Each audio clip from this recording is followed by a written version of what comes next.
শুধু মালয়ালম ফিল্ম ইন্ডাস্ট্রিতেই নয়, গোটা ভারতেই হইচই ফেলে দিয়েছে লোকা চ্যাপ্টার 1। এই চলচ্চিত্র দিয়ে ভারতীয় সিনেমায় প্রথমবারের মতো আবির্ভাব হয়েছে নারী সুপারহিরোর। আর এই চরিত্রে অভিনয় করে প্রশংসা কুড়াচ্ছেন কল্যাণী প্রিয়দর্শন। অনেকের মনেই প্রশ্ন, কে এই কল্যাণী? পরিচালক প্রিয়দর্শন আর অভিনেত্রী লিসির মেয়ে কল্যাণী। সিনেমার গন্ধ, শিল্পের ধারা সবটাই যেন জন্ম থেকেই জড়িয়ে আছে কল্যাণীর সঙ্গে। আর্কিটেকচার ডিজাইনিং নিয়ে পড়াশোনা করেছেন নিউ ইয়র্কে।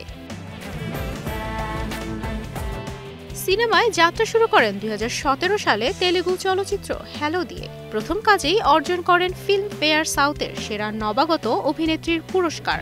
এরপর অভিনয় করেছেন বেশ কিছু ভাষা ও ধারার ছবিতে।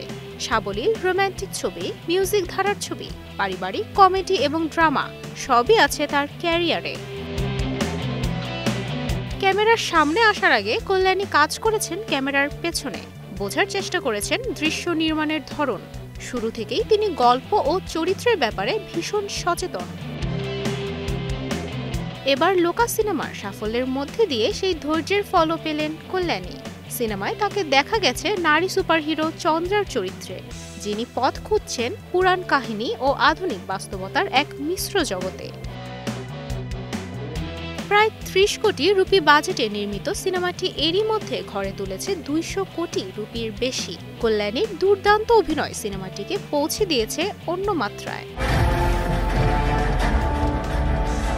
মালয়ালম তারকাদের পাশাপাশি কল্যাণীর প্রশংসায় পঞ্চমুখ বলিউড তারকারাও। তুবাইশি বুশরা, স্টার নিউজ।